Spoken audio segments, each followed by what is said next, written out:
오늘 우리에게 주시는 하나님 말씀 야고보서 1장 12절부터 15절 말씀입니다. 자, 우리 다 같이 한 목소리로 합독하시면서 말씀 같이 봤습니다. 시험을 참는 자는 복이 있나니 이는 시련을 견뎌낸 자가 주께서 자기를 사랑하는 자들에게 약속하신 생명의 멸류관을 얻을 것이기 때문이라. 사람이 시험을 받을 때 내가 하나님께 시험 받는다 하지 말지니 하나님은 악에게 시험을 받지도 아니하시고 친히 아무도 시험하지 아니하시니라. 오직 각 사람이 시험을 받는 것은 자기 욕심에 끌려 미혹됨이니 욕심이 잉태한 즉 죄를 낳고 죄가 장성한 즉 사망을 낳으니라. 아멘. 우리가 지난주부터 오늘까지 또 다음 주까지 받는 말씀 뭐냐면 시험에 관한 내용입니다. 여러분, 우리가 인생을 살아가는 데 있어서 시험이란 게 너무 중요하죠. 인생의 고비고비마다 시험이 있고 모든 상황 속에 환경 속에 우리는 시험을 만나잖아요. 우리 신앙생활도 마찬가지입니다. 시험이 우리 삶 속에 펼쳐지는데 우리가 이 시험을 잘 통과하고 이 시험을 이기고 이 시험을 승리하고 이 시험에 합격해야 오늘 우리에게 모든 과정을 더욱더 하나님 마음껏 주신 그 복을 누리며 삶을 살 줄로 믿습니다. 그래서 우리가 지난 시간에 제가 전체적인 개념을 설명했는데 시험은 몇 가지 시험이 있다? 4가지 시험이 있어요. 그래서 우리가 지난 시간에 하나님께로부터 온 시험과 마귀로부터 오는 유혹에 대한 부분을 제가 말씀을 드렸습니다. 여러분, 하나님께로부터 온 시험은 우리의 믿음 테스트이기 때문에 이것은 우리에게 복 주려고 주신 시험이다. 그리고 우리가 잘못된 길을 갈 때 깨닫게 하시고 우리가 축복된 모든 삶을 살게 하려고 하나님은 오늘 우리를 시련을 주신다. 그러니까 내 편에 받을 때는 그게 너무 고통스러우니까 시련인데 우리 편에 받을 때는 시험 같은데 하나님 편에서 우리를 실현시킨다. 실현은 뭐예요? 단련시키는 거예요. 우리를 모든 축복을 넉넉하게 누리는 사람으로 하나님은 단련시키죠. 그래서 아브라함을 믿음의 조상으로 세울 때 그냥 세운 게 아니라 아브라함의 믿음을 마지막 검증하고 난 후에 믿음의 조상으로 세웠잖아요. 축복의 통로로 세웠죠. 어떻게 세웠습니까?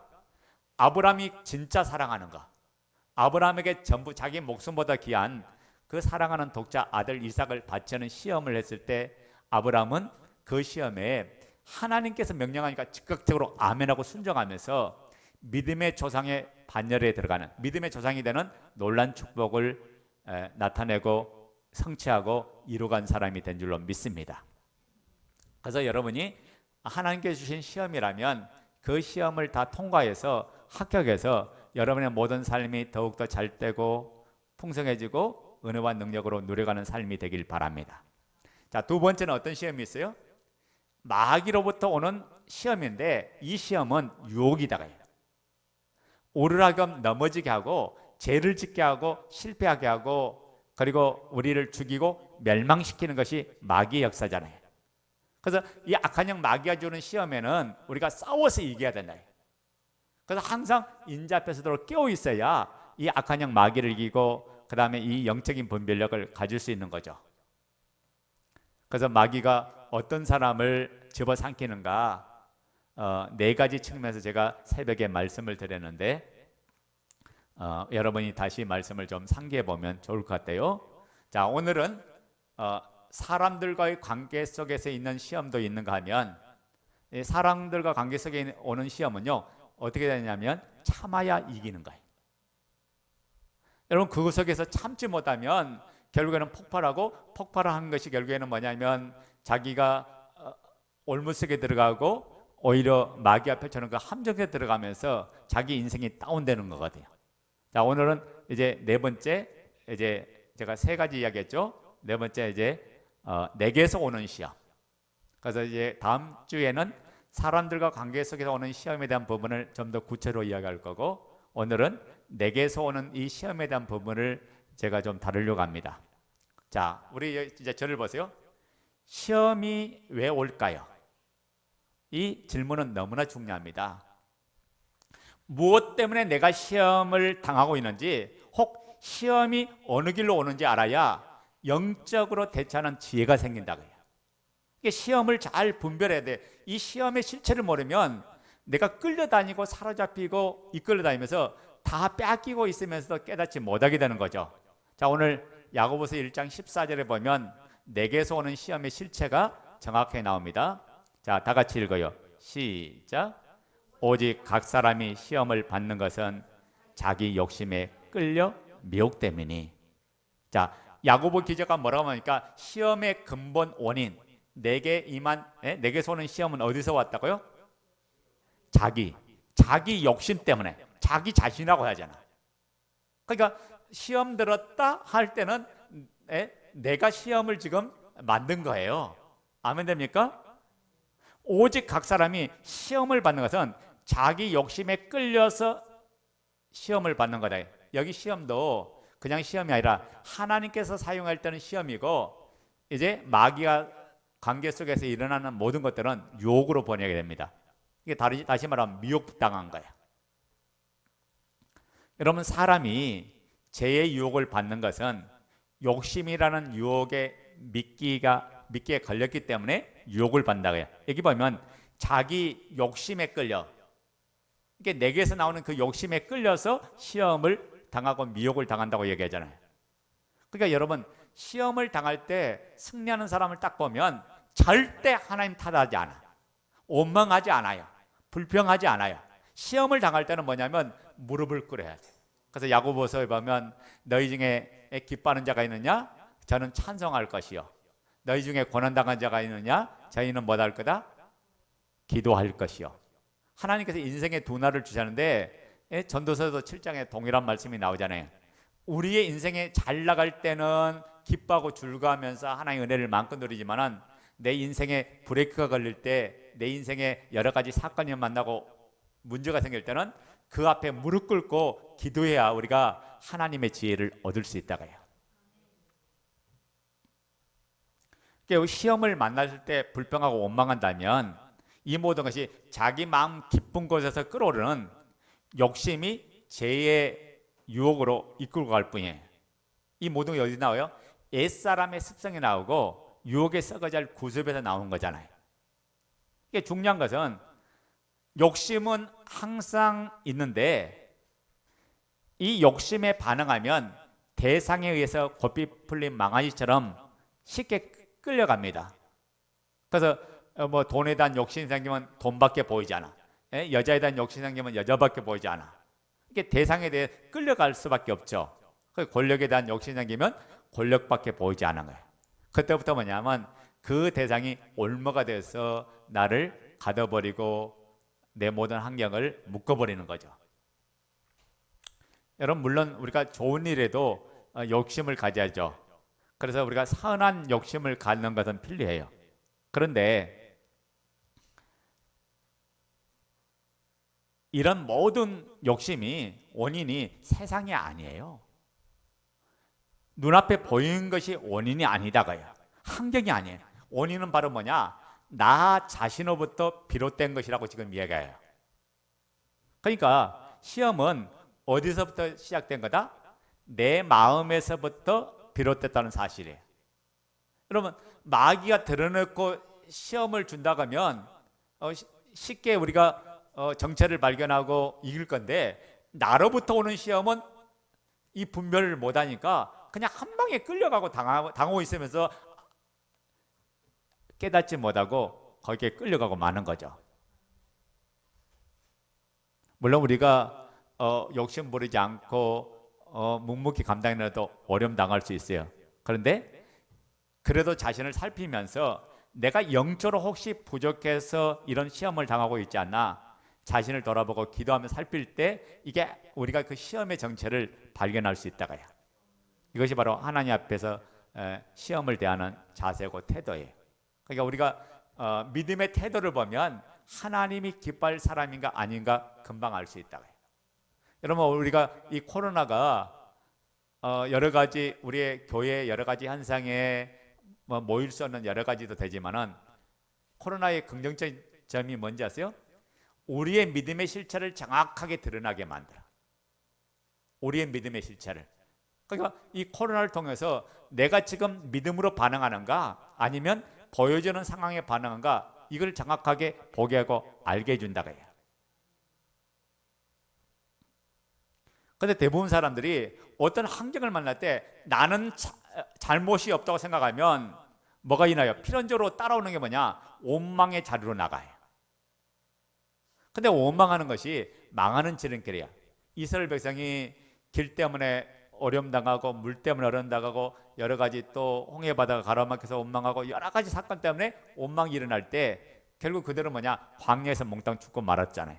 이것을 성경이 뭐냐? 큰 죄라고 말합니다. 왜냐하면 원망은 결국 누구까지 원망하냐? 하나님까지 원망하게 만들기 때문이에요.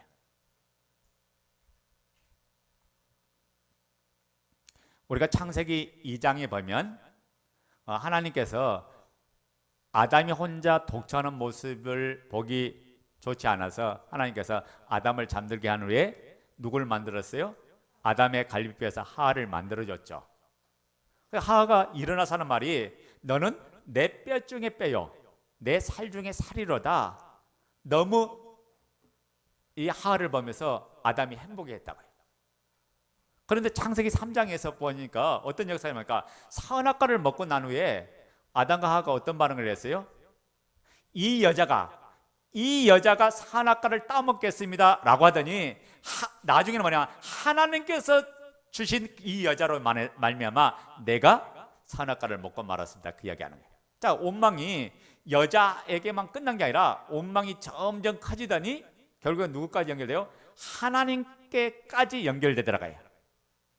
그러니까 우리가 원망하는 죄를 지으면 안 되는 이유가 뭐냐? 그 원망이 단순히 원망으로 끝난 게 아니라 공동체를 원망하게 되고 또 주의 종을 원망하게 되고 지체를 원망하는 거 끝난 게 아니라 하나님께까지 연결되기 때문에. 그래서 우리가 문제와 시험 앞에서 우리 그러잖아요. 시험 볼 때 시험을 잘 풀어야 돼. 그래야 우리 마음이 껄쩍거림이 없죠. 시험을 잘 풀어야 우리가 승리하면서 삶을 살아갑니다. 여러분 보세요. 아담과 하하가 하나님께서 아담과 하하를 어디다 주셨어요? 에덴 동산에 이끌어줬죠. 모든 걸 다 주셨어요. 그러니까 이 에덴 동산은 행복의 동산인데 이 동산에서 아담과 하하는 넉넉한 풍성한 은혜의 삶을 살아가요. 그 에덴 동산에 둘러보세요. 얼마나 먹을 수 있는 실과들이 많아요. 그런데 아담과 하하는 그걸로 만족을 삼지 못했어요. 그러니까 뭐냐면 여러분 내 모든 삶의 만족이 아니라면 감사하지 못해. 감사가 일어나지 않으면 뭐가 따라오냐? 불평이 따라오고 그 다음에 원망이 따라와요. 여러분 주신 것에 감사하고 만족하는 삶이 뭔지 아세요? 바꿔놓으면 주대심의 삶이에요. 하나님이 주신 모든 것에 내가 있는 것에 감사하는 그 삶이 예수를 주인으로 인정하는 삶이다.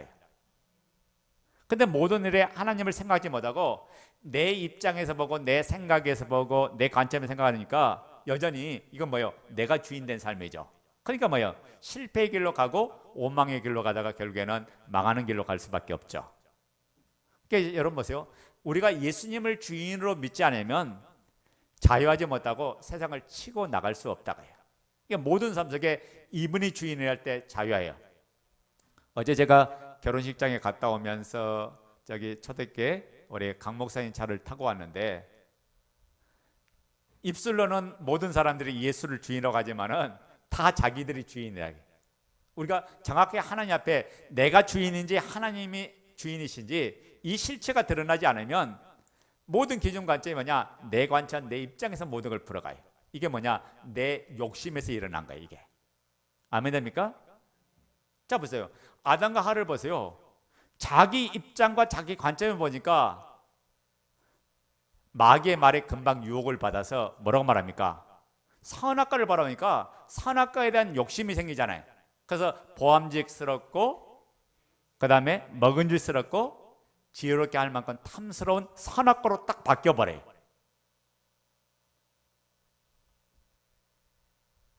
여러분 하나님께서 선악과를 주신 목적은 뭐냐면 딱 하나요. 선악과를 취하고 먹고 가지라고 준 게 아니라 선악과는 지키라고 주는 거다. 아멘 됩니까? 근데 선악과를 욕심의 눈으로 바라보니까 보암직하고 먹음직도 하고 지혜롭게 할 만큼 탐스러운 그걸로 바뀌죠. 결국 욕심에 끌려서 선악과를 먹고야 맙니다. 그래서 인류의 최초의 죄를 끌어들이는 사람으로 이 아담이 기록되고 말죠. 그러므로 오늘 우리는 항상 어떤 자세가 필요하냐? 저와 여러분들은 종의 자세로 삶을 살아야 될 줄로 믿습니다. 우리가 잘 아는 이 성경에 보면 고난을 당한 사람들이 많이 있지만은 그 중에 대표적인 구약의 인물하면 욥을 들 수가 있죠. 욥은 엄청난 시험을 겪은 사람이에요. 여러분, 욥의 삶을 가만히 들여다보세요. 따져놓고 보면요, 욥처럼 원망할 일들이 이유가 많았던 사람도 없었을 거예요. 하루아침에 그 많던 재산이 다 날아가 버렸죠. 사랑하는 아들, 딸, 그러니까 10명의 남매가 전부 사고로 죽습니다. 그리고 거기다가 자신의 온몸에 욕창이 나서 고통스러워요. 그게 욥이 가만 살펴보면 이 삶은요, 신앙이 흔들 수밖에 없고 믿음의 실제가 흔들 수밖에 없는 사건이에요. 그럼에도 불구하고 욥은 사탄의 시험에도 신앙이 흔들지 않고 넘어가지 않았어요. 그 이유가 뭔지 아세요? 그가 이길 수 있는 것은 하나님을 향한 절대적인 믿음과 신앙이 있었기에 가능하다. 그래서 욥은 뭐라고 해요? 주신 이도 여호와시오, 거둬가신 이도 여호와시다. 내가 알몸으로 왔은즉 다시 알몸 되는 거 이거 당연하다. 하나님이 거둬가면 거둬가는 것도 아멘이고 주신 것도 아멘이고 모든 것이 아멘이면서 여호와의 이름은 찬송받을 자이시니이다 라고 하면서 욥은 입술로 범죄치 아니하고 하나님을 원망하지 아니했다. 이게 뭐예요? 욥이 하나님을 신앙하는 절대적인 신앙, 이걸 우리식으로 말하면 주대심 신앙이에요. 그분이 주인이니까 이분의 주권 아래 내 모든 게 달린 거지, 내가 물질이 있어서 내가 하나님 잘생기고 내가 건강이 있어서 하나님 잘생기고 내 삶이 형통해서 하나님 잘생기고 그게 아니라 하나님이 허락한 모든 사건들을 욥은 범사에 감사할 줄 알았어요. 그랬더니 욥의 인생에 뭐가 생겨요? 반전이 일어나죠. 어떤 역사가 일어납니까? 욥의 모든 삶이 갑절의 은혜와 복으로 역사합니다. 아멘 됩니까? 욥의 삶에 드라마틱한 드라마가 써져요. 완전히 반전하는 역사가 일어나요. 오늘 우리의 삶이요, 그분을 신뢰하고 그분을 믿을 때 반전의 역사가 일어난다. 지금 현재는 세상 눈으로 보면 망한 것 같아요. 실패한 것 같아요. 다 무너진 것 같아요. 다 안 되는 것 같아요. 근데 하나님의 역사시면 하나님은 일하고 계시다. 내가 믿음으로 고백하는 모든 삶 속에 하나님은 활동하고 계시고 움직이고 계시고 일하고 계십니다. 욥은요, 자기가 주인이 아니고 자기는 종이고 주인이 하나님이라는 이 사실을 욥은 분명하게 잊지 않았어요. 그래서 주인 대신 하나님이 주신 것으로 만족을 삼고 또 주인 대신 하나님이 가지고 가시니까 그것으로 감사하는 삶을 살았던 거예요. 자, 이것이 내게서 오는 시험을 이기는 첫 번째 비결이에요. 여러분, 우리가 주신 것을 감사하고 만족할 때, 있는 것을 크게 여길 때, 모든 걸 감사로 받을 때 시험을 이깁니다. 아멘 됩니까? 여러분, 이 첫 번째 비결을 붙잡고 이런 영적인 길에 치고 나가는 여러분 되시기 바랍니다. 자, 우리 빌립보서 4장 11절부터 13절 한번 보도록 하겠습니다. 자, 우리 다 같이 읽어요. 시작. 내가 궁핍함으로 말하는 것이 아니라 어떤 형편에든지 나는 자족하기를 배웠노니 나는 비천에 처할 줄도 알고 풍부에 처할 줄도 알아. 모든 일 곧 배부름과 배고픔과 풍부와 궁핍에도 처할 줄 아는 일체의 비결을 배웠노라. 내게 능력 주신 자 안에서 내가 모든 것을 할 수 있느니라. 자, 바울의 인생의 삶에서는 기쁨의 바다에 빠지고 시험에 들고 여러 가지 죽을 위기를 겪은 게 사도 바울이잖아요. 근데 이 사도 바울이 이 모든 과정에서 모든 걸 이기는 능력이 어디냐? 그리스도 예수 안에서 모든 걸 할 수 있는 그런 능력을 받았다고 해요. 그래서 뭐라고 해요? 내가 어떤 환경에 처하든지 나는 자족, 스스로 족한 줄 안다. 스스로 잤잖아요. 자족, 스스로 족한, 모든 일을 하나님이 이렇게 주시면 이것도 감사하고 많이 주시면 많이 준 거 감사하고 적게 주면 적게 준 거 감사해요. 여러분 봐요, 목사인 내 인생에도 보면 남하고 비교해 보면 집도 없어요. 재산 제로야. 그러면 불평불만하고 원망할 수 있는 환경이 많은데 나는 그것 때문에 한 번도 하나님을 원망한 적이 없어요. 왜요? 하나님께서 주의 종으로 부른 거지 내가 세상에서 먹고 마시고 즐기고, 물론 기본적인 건 있어야 되겠죠. 그런데 그것 자체도 하나님 손에 다 맡겼다가요. 그냥 그분이 알아서 할 거지 내가 할 것 같으면 주의정 안 해야죠. 그러니까 우리가 보는 관점, 듣는 거 다르고 말하는 게 다르면 우리가 절대 입술로서 원망하고 입술로서 죄를 짓지 않는다고요. 아멘 됩니까? 그러니까 우리가 어떤 상황이든지 일체의 비결을 배우는 자가 돼야 될 줄 믿습니다. 그럴 때 마귀의 주는 그 유혹, 내게서 만난 그 시험에서 우리가 승리할 수 있어요.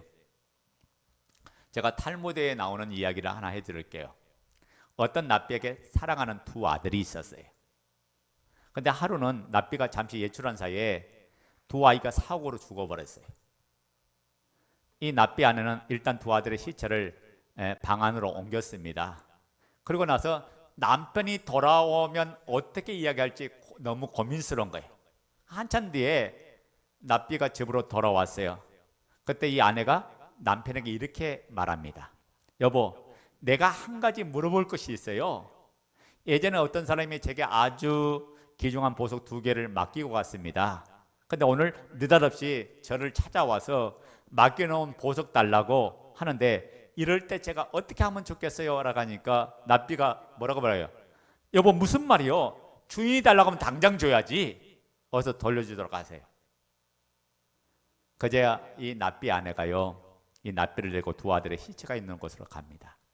그리고 흐느끼면서 이렇게 말합니다. 여보, 방금 하나님께서 우리에게 맡겨놓으신 귀중한 보석 2개를 찾아갔답니다. 자 보세요. 우리는 주인이 아니에요. 주인 대신 하나님이 주신 대로 만족하고 주인 대신 하나님이 도로 가지고 가시면 그것으로 만족을 삼고 감사를 드릴 때 우리의 삶에 좌로나 우로나 요동하지 않고 흔들리지 않는 삶을 산다고요.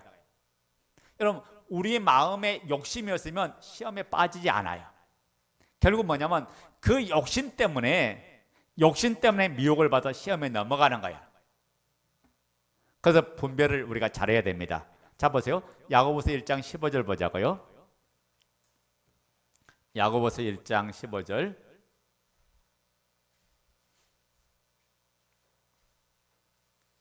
자 읽어요. 시작. 욕심이 잉태한즉 죄를 낳고 죄가 장성한즉 사망을 낳느니라. 여기 본절에 키워드가 3개 나와요. 첫 번째 욕심이 나오죠. 그 다음에 가운데 뭐가 나오죠? 죄가 나오죠. 그 마지막 뭐가 나오죠? 사망이 나오죠. 이게 중간에 있는 게 뭐요?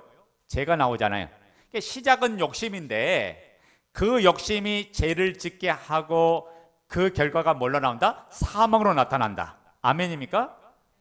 욕심은 어디서 뭐냐? 내가 뭔가를 더 가져보려는 탐심에서 일어난다. 더 많이 가지고자 하는 그 마음.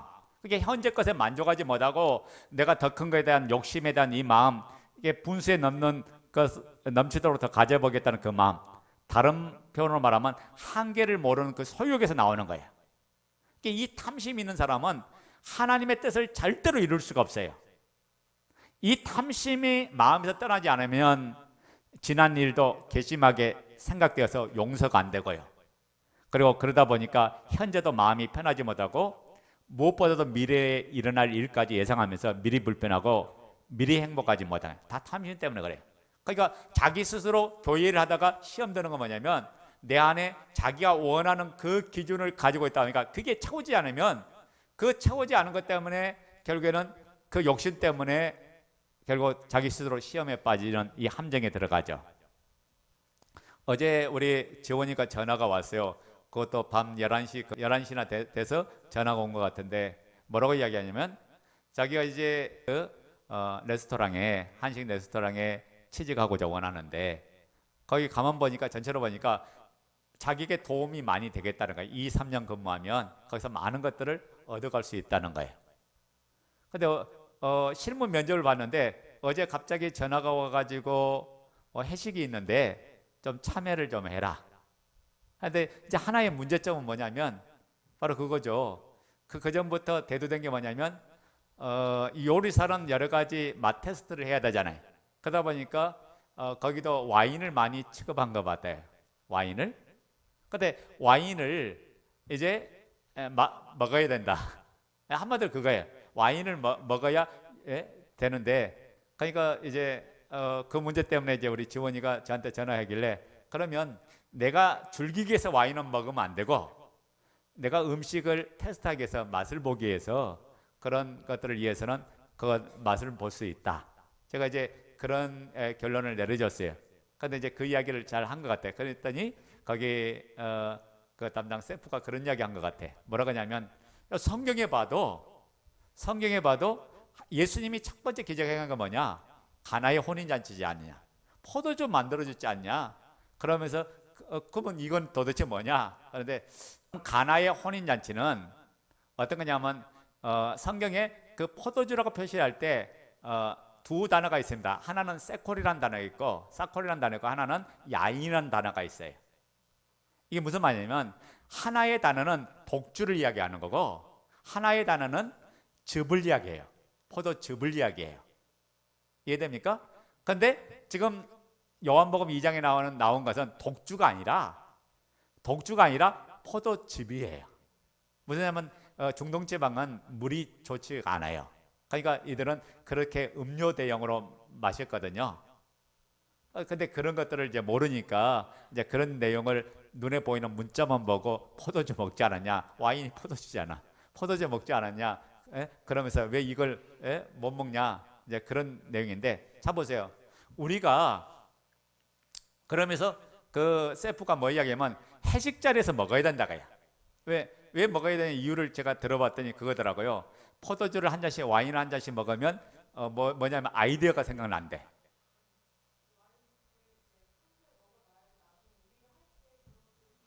그러니까 이제 그런 부분이 이제 여러 가지 아이디어가 평상시에 먹어놔야 그런 부분에 아이디어가 생긴다, 그거죠. 이제 접목돼서 그런 건데, 중요한 건 뭐냐면 그거는 세상 사람의 기준이고 우리는 믿음의 사람이더래.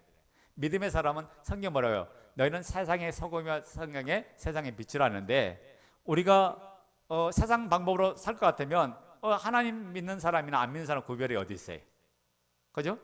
그러니까 하나님이 지혜를 주시면 되는 거지. 그죠? 우리의 한계를 뛰어넘는 건 하나님 손에 달린 거지, 내가 뭐 연구한다고 되는 게 아니에요. 인간의 한계는 하나님의 그 시작보다 못하거든. 하나님이 은혜 주시고 하나님 지혜 주시면 그 한계를 뛰어넘고 하나님 방법으로 하면 되는데, 우리는 처음부터 내 힘과 내 방법으로 하면 내가 주인이고 내가 하나님이지. 그잖아요. 하나님은 안 믿는 거죠. 그러니까 우리가 하나님이 주신 것들을 따라서 하는 건데, 이게 뭐냐면 그 회식 자리는 그 뭐 마테스타 하는 것도 아닌데 이제 평상시에 그렇게 너가 먹어줘야 이게 그 맛에 길들여야 어떤 부분의 음식이나 뭐 할 때 그런 아이디어나 여러 가지 부분에서 그런 것이 연기된다. 세상적인 이치로 보면 이해가 되죠. 근데 여러분 보세요. 여기에 내 마음에 욕심이 들어가면 어떤 결정을 해요? 그래, 그리고 선택하고 마는 거예요.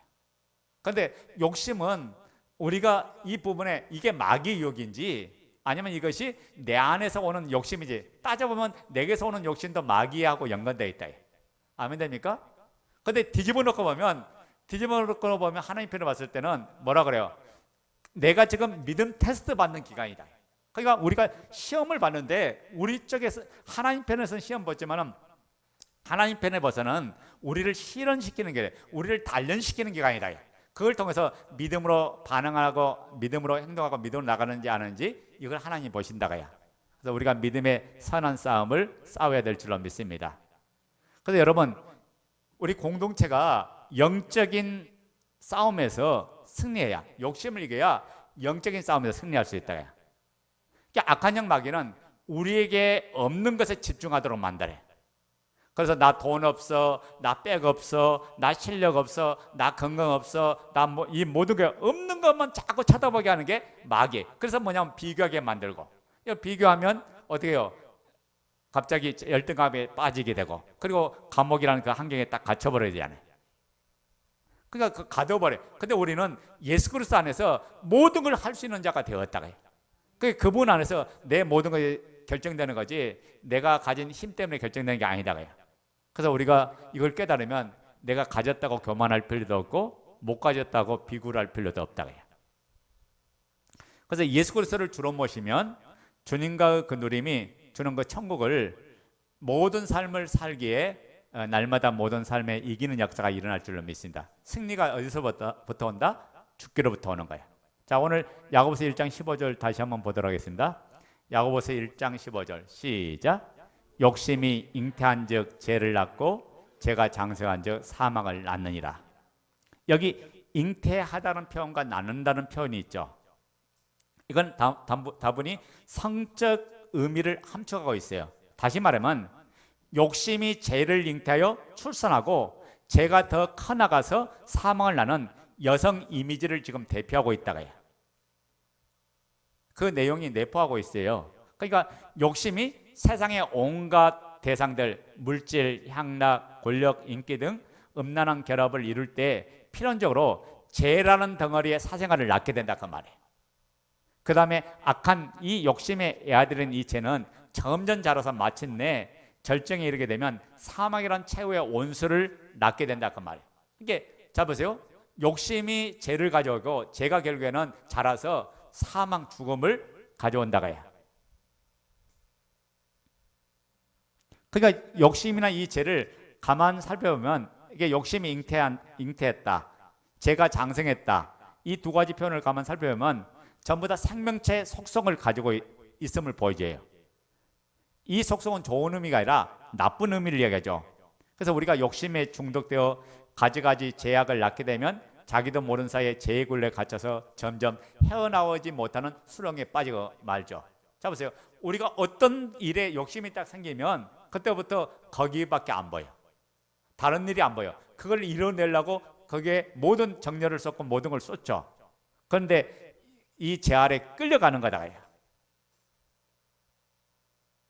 그래서 우리가 로마서 6장 23절에 보면 죄의 싹은 뭐다? 사망이요, 하나님 은사는 그리스도 예수 우리 주 안에 있는 영생이라고 했어요. 자, 우리가 여기서 깨달아야 될 게 있습니다. 욕심이 왔을 때 여러분 분별하는 여러분 되시기 바랍니다. 이게 분별하려면 뭐냐면 기도의 자리에 들어가야 되고 말씀이 딱 비춰져야 된다. 그래서 뭐냐면 이 욕심이 내 안에 있는 그 옛사람의 습성에서 왔다면 이 물리치고 잘라버려야지 마귀에 속지 않고 승리할 수가 있어요. 그러니까 마음에서 일어나는 모든 것들이 이 욕심하고 딱 결합하면 그때부터 죄를 짓게 하고 망하는 길로 간다고 말해요. 누가복음 12장 12절에 주님께서 이런 말씀을 했죠. 상가 모든 탐심을 물리치라고 하셨어요. 이 탐심이 뭐예요? 자기가 가진 것보다 더 가져보려고 하는 그 욕심을 이야기하죠. 그래서 이 탐심은 탐욕이라 말하기도 하지만 욕심을 표현해요. 이 욕심은 오늘 야고보서 1장 15절에 뭐라 합니까? 죄의 뿌리요, 죄의 근원이 된다. 이 욕심을 다른 성경에는 뭐라고 표현하는가 보자고요. 우리 한번 찾아볼까요? 골로새서 3장 5절.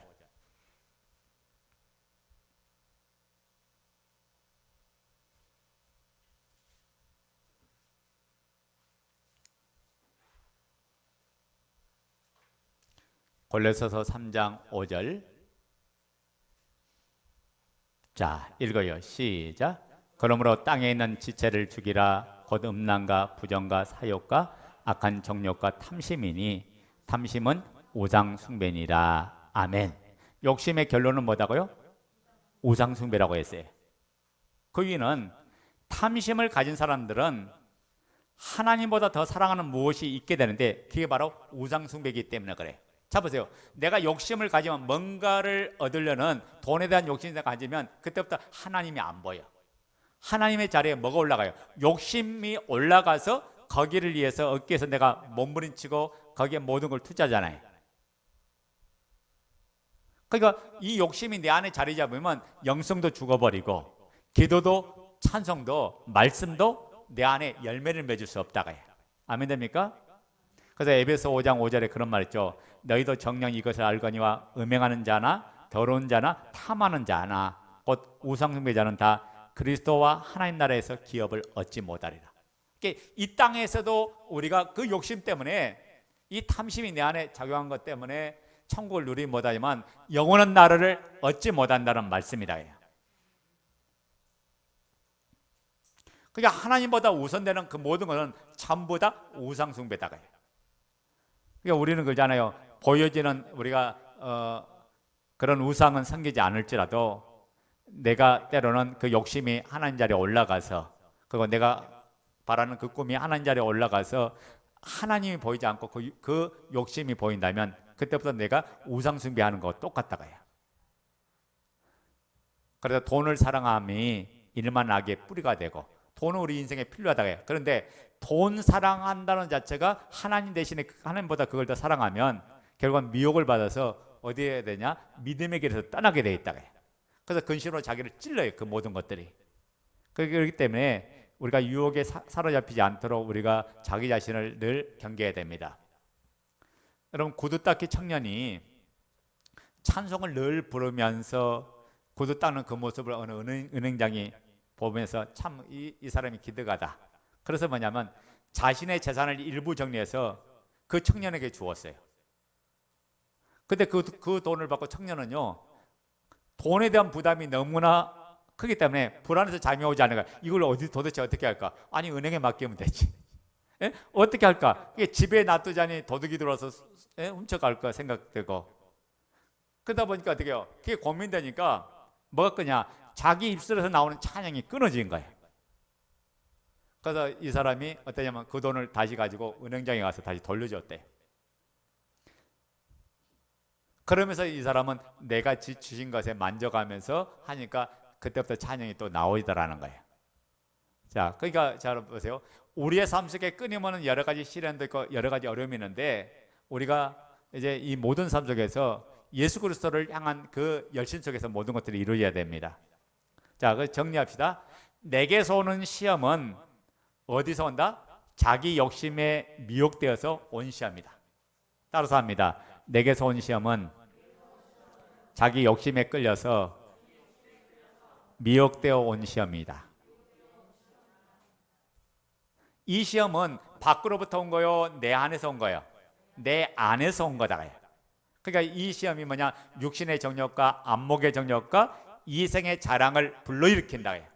그래서 세상에서 출세하고 세상을 잘 되는 것에 목표를 가지면 우리가 예수 없는 그런 목표는 아무 소용이 없다고 해요.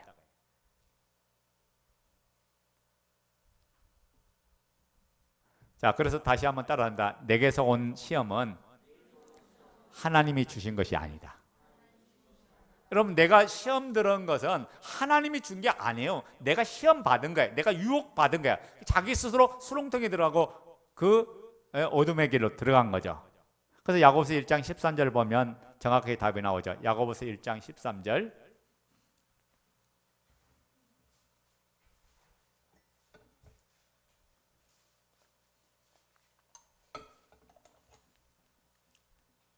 자, 읽어요. 시작. 사람이 시험을 받을 때 내가 하나님께 시험을 받는다 하지 말지니 하나님은 악에게 시험을 받지도 아니하고 천히 아무도 시험하지 아니하시니라. 사람이 시험 받을 때 내가 하나님께 시험 받는다고 하지 말라. 이게 여기 나온 시험은요, 유혹을 얘기해요. 죄를 짓게 하는 유혹. 내가 욕심에 끌려가게 하는 그 유혹을 얘기하죠. 그러니까 하나님은 악에게 유혹을 받지도 아니하고 친히 아무도 유혹하지 않는 분이다. 그러니까 하나님께서 여러분하여금 죄 짓도록 행동하도록 하나님께서 하는 분이 아니다. 처음부터 여러분이 마음에 자기가 욕심에 이끌려서 그 유혹받아서 죄를 짓고 넘어진 거죠. 시험에 대한 책임을 전적으로 하나님께 돌릴 수가 있다 없다? 없다는 말이에요. 우리를 향한 하나님의 뜻은 언제나 선하신 줄로 믿습니다. 그래서 하나님 언제나 우리를 좋은 길로, 생명의 길로 인도한다고 해요. 그러므로 여러분이 이 유혹이 왔을 때 이 시험을 물리쳐야 돼요. 자, 보세요. 우리가 창세기 39장에 보면 야곱의 아들 중에 요셉이라는 사람이 있었죠. 이 요셉이 애굽의 노예로 팔려갈 때 보디발 집안으로 팔려가서 가정 총무가 됐죠. 그때 이 요셉의 미모가 너무나 미소년이었는가 봐. 우리 성경에 보면 39장에 보면 나오죠. 우리가 4절 같은데 6절에 보면 주인이 그의 소유를 다 요셉의 손에 위탁하고 자기가 먹는 음식에는 간섭하지 아니하였더라. 요셉은 용모가 빼어나고 아름다웠다고 했어요. 그러니까 주인집 차가 마음에 혹 가도록 요셉이 아주 멋진 미소년이었는가 봐. 그러니까 어떻게 해요? 주인이 눈짓으로 요셉에게 동침하자고 청한 거야. 근데 봐요, 그것을 뭐냐면 날마다 청했던 거야. 날이면 날마다, 밤이면 밤마다. 이 날마다 단어가요, 우리가 한 번은 유혹을 끊어버릴 수가 있어. 근데 매일매일 요셉에게 그 유혹을 할 때 요셉은요 흔들림이 없어요. 왜요? 내가 하나님 앞에서 어찌 득자오랄까? 하나님이 지금 내 안에 나와 계시는데, 나를 바라보고 계신데 내가 하나님 앞에서 어떻게 이걸 득자합니까? 우리 식으로 말하면 이 요셉은 바로 주대심으로 살았다 거예요. 여러분, 우리가 주대심이 안 되면 한 방에 무너지는 거야. 예수가 주인 되면 우리가 어떤 상황인지 이겨나갈 줄로 믿습니다. 그래서 죄를 짓게 하는 이 유혹이 어디서 왔는가, 이 시체를 정확하게 주님 편에서 보면 답이 나온다. 그래서 항상 하나님이 지금 이 상황에서 어떻게 말씀하는가, 이걸 보라고 제가 항상 이야기하잖아요. 그래서 유혹을 당하는 근본 이유가 뭔지 아세요? 여러분, 믿음이 약하니까 유혹당하는 거예요. 여러분이 자꾸 말씀과 기도와 공동체 함께 먹고 마시면서 여러분이 자라갈 때 유혹을 단칼에 잘라버리는 능력이 일어난 줄로 믿습니다. 우리가 끊어야 될 거 끊지 못하면 그 끊지 못한 것이 계속 달라붙어서 오늘 우리의 삶을 망가뜨리게 만드는 거예요. 우리가 유혹을 당하는 두 번째 이유는 뭐냐면, 첫째는 믿음이 약해서, 두 번째 뭔지 아세요? 인격이 부족해서 유혹을 당해요. 우리가 신앙적으로 성숙돼야 되는데, 성숙됐다는 말은 인격이 예수님을 닮아갔다, 서로 사랑하고 섬겨주고 포용하고 관용하는 이것이 되어 있다는 거예요. 그러니까 믿음, 봉사, 충성 모든 것이 자기 생각에 맞추니까 시험 드는 거예요. 이 예수 그리스도를 닮아가면 우리가 한 몸 된 교회 공동체를 바라보면서 섬겨주면서 사랑하면서 관계 속에서 이제 내가 먼저 깨달은, 내가 먼저 십자가를 지고 내가 먼저 섬겨주고 헌신하면서 그리스도를 나타낼 때 우리가 시험에 빠지지 않는 거거든요. 그래서 여러분이 믿음 성숙을 위해서 기도를 많이 하시기 바랍니다.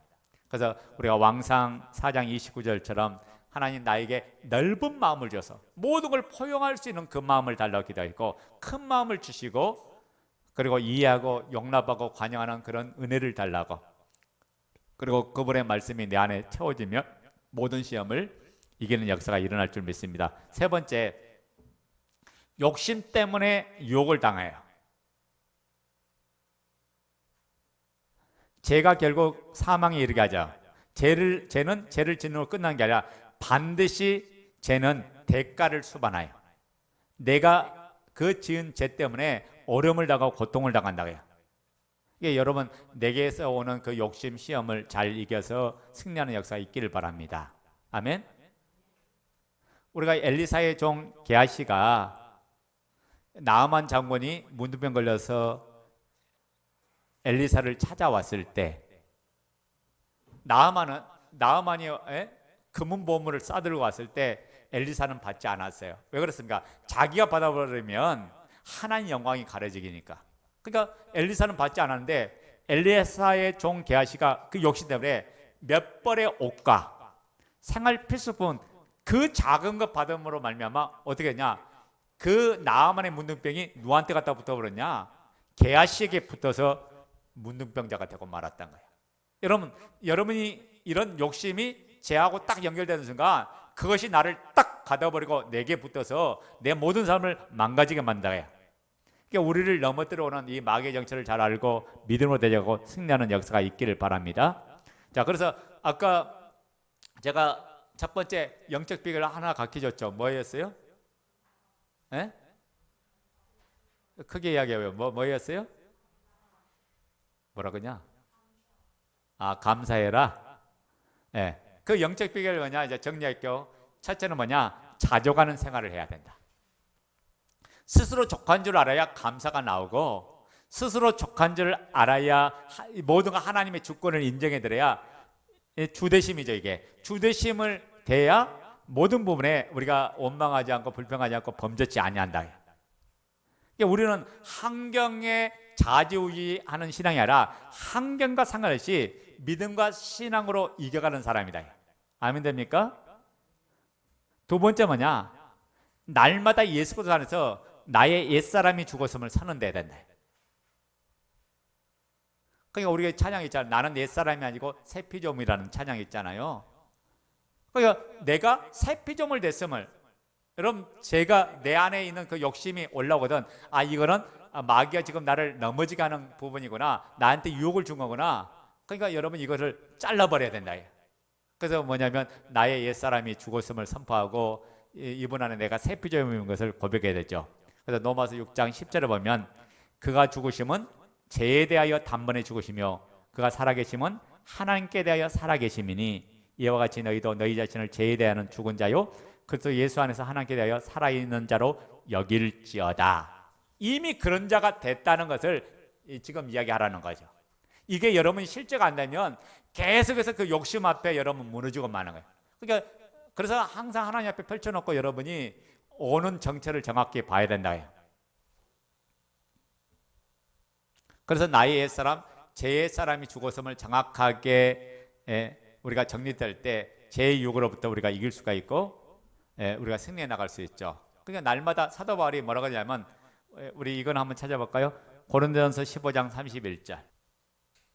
여러분 바울도 이런 갈등이 있었는데 여러분 왜 갈등 없겠어요? 근데 우리는 그 갈등을 넘어서 이기는 존재지 갈등 앞에 무릎 꿇는 존재는 아니다. 고린도전서 15장 31절.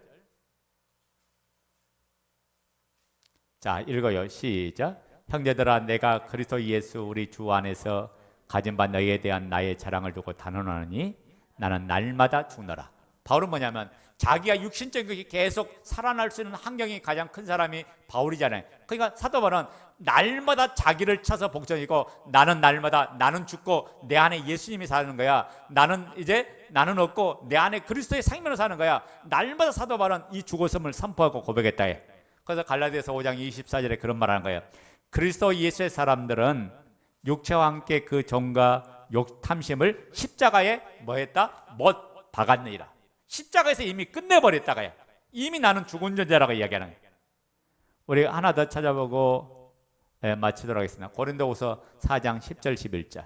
우리가 항상 예수의 죽음을 몸에 짊어짐은 예수의 생명이 또한 우리 몸에 나타나게 하려 함이라. 우리 살아있는 자가 항상 예수를 위하여 죽음에 넘겨짐은 예수의 생명이 또한 우리 죽을 육체에 나타나게 하려 함이라. 아멘. 그게 우리로부터 우리 안에서 예수의 생명이 부를 듯 일어나고 나타나야 될 줄로 믿습니다. 우리는 그러니까 그분의 생명으로 사는 존재가 돼요. 사나 죽으나 이미 주의 것이 됐고, 내가 사는 것이 아니라 그분이 내 안에 들어서 살아주셔서 그 생명이 새 피조물이고 그 생명으로 사는 존재가 됐다. 나의 옛사람이 이미 과거의 상처의 아픔의 사는 이미 그리스도 예수 안에서 끝났다가요. 그러니까 여러분 끝났음을 선언하고 이제는 새 피조물 된 그리스도의 생명으로 바라보고 삶을 살아갈 때 영적 전쟁에 승리하고 이기는 역사가 일어날 줄로 믿습니다. 이게 복음이 모든 것들을 누리고 복음이 모든 것들을 자유케 하는 거죠. 이 복음 안에서 여러분이 모든 것들을 새롭게 하는 역사가 있기를 주의 이름으로 축원드립니다. 아멘.